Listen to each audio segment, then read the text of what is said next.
d'ici 2035, un tiers des Franciliens auront plus de 65 ans.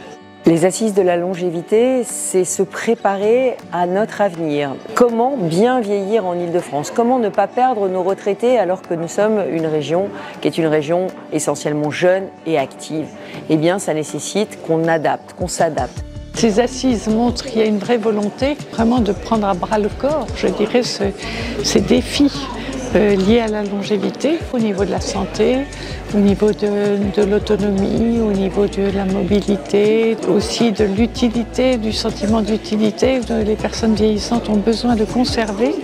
Je pense que c'est déjà cette volonté de prendre à bras le corps cette problématique, parce que si on ne le fait pas, on le sait très bien, il y a toute une population vieillissante qui va désespérer.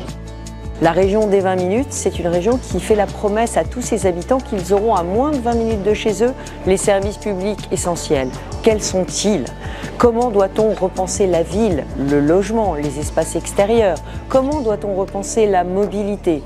Comment doit-on repenser l'emploi des seniors et l'emploi pour les seniors? Comment aider les aidants, leur donner un vrai statut? Comment se préparer, prévenir le vieillissement avec du sport, avec de la prévention? Tous ces sujets vont être abordés aujourd'hui. On attend tout simplement une accélération. Ce qui est important, quand Silver Valley s'est créé il y a 20 ans, on était comme très peu nombreux à parler d'innovation pour le bien vieillir. Aujourd'hui, avec le discours qu'on a entendu de Mme Valérie Pécresse, on voit que cette prise en compte des institutionnels va permettre d'accélérer sur les autres champs. Il y a des questions sur l'industrialisation du pays, des questions sur la protection sociale. Et donc je pense aller plus loin et surtout on va aller plus vite parce qu'on va y aller tous ensemble. Une très belle mobilisation, donc un grand bravo à la région Île-de-France de l'organiser sur un sujet de société, la longévité, qui est absolument déterminant au niveau du territoire, au niveau national et au niveau des entreprises. En tout cas, c'est l'angle que nous prenons au Club Landois. Et il y a un enjeu de capacité de projection de tout à chacun. J'aime beaucoup cette phrase de Groucho Marx qui dit que dans chaque vieux, il y a un jeune qui s'ignore. Et donc effectivement, c'est vraiment cette idée de se dire qu'on ne peut souhaiter qu'à tout le monde que de devenir senior dans une entreprise, et donc c'est un sujet qui doit être traité au niveau des seniors, mais au niveau d'un ensemble de personnes dans l'entreprise, dans une notion très importante au club qui est celui de l'intergénérationnel.